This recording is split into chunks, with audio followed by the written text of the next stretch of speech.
The cake knife was still in her hand when she said it. "My son," she announced, smiling like she'd just told everyone the weather, "is your husband's child. So as his heir, I'll take half of your $800,000 house." She even produced a folded document from her purse. My husband's will. I just stared at her. The room had gone quiet. Balloons swayed from the air conditioning. Her 1-year-old banged his fist on the high chair tray, oblivious. "Oh," I said softly, trying to hold back my laughter, "because my husband was not the man she thought he was." I met Daniel at 23. He was magnetic in a way that made people lean closer, speak softer. My sister Julia adored him from the start, or so I thought. She was my best friend, my confidant. She helped pick my wedding dress. She held my bouquet when I married him. It wasn't until 3 years into our marriage that the distance began. She stopped calling as much. When she did, her voice was tight, hurried. Daniel, too, was different. Longer showers, more late nights at work. I asked once if there was something going on. They both laughed. Too hard. The truth came in pieces. A baby photo in Julia's kitchen. The infant's eyes were a mirror of Daniel's. A slip in conversation when she called me by his pet name for me. And then, 6 months before he died, I found the text, "We'll tell her one day. She'll understand." I didn't confront them, not then. Because if you're going to dismantle someone's world, you don't do it in the heat of the moment. You do it slowly, deliberately. When Daniel's cancer diagnosis came, Julia was there for us. She drove him to appointments when I couldn't, sat beside him in the hospital. She thought she was being subtle. She wasn't. He died in spring.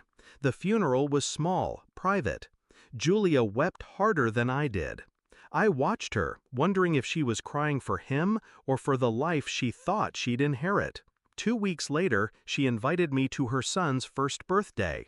I knew what was coming. She'd waited for the right audience. Family, friends, people who would witness my humiliation. She thought she was walking into a scene where she would control the script. Instead, she walked into mine. I took the will from her hand and read it slowly, my face unreadable. The signature was real. The bequests were real. Half the house to be split between his children, except Daniel had no biological children. Not anymore. A month before his death, while he was heavily medicated, I'd convinced him, gently, quietly, to take a DNA test. I told him I was doing ancestry research. He agreed. When the results came in, I didn't even have to say anything. He saw the truth in the numbers. The boy Julia claimed was his wasn't. I'd had the test done twice, once through a consumer kit, once through a private lab. Both results matched, and both were notarized, dated, and filed. Daniel rewrote his will a week later. The new version revoked any inheritance to non-biological children. He didn't tell Julia. Neither did I. So when she handed me that old will, I almost pitied her. Almost. I set it down on the table between the party favors and the untouched slices of cake. "Julia," I said, keeping my voice light, "you should have done your homework." Her smile faltered. "You don't," she began. I pulled out my phone, opened the PDF, and slid it across to her. The new will. Legal, binding, final. Her face drained of color as she read. "You're lying!" I tilted my head. "Then call your lawyer. But be quick, I already sent them a copy." That was just the first crack. I'd spent the past month gathering every piece of evidence of her affair with Daniel. Old texts, emails, receipts from hotels, photos from security cameras near his office. I didn't need them for court. I needed them for leverage. And leverage works best when it's public. I sent the package anonymously to her husband, to her in-laws, to 3 of her closest friends. By the end of the week, she was out of her marital home. Financially, she was already strained. The father of her child, not Daniel, wasn't paying support. She'd counted on Daniel's money to keep her afloat. Now she had nothing from him, and, with her marriage imploding, even less from anyone else. The final nail was the house. My house.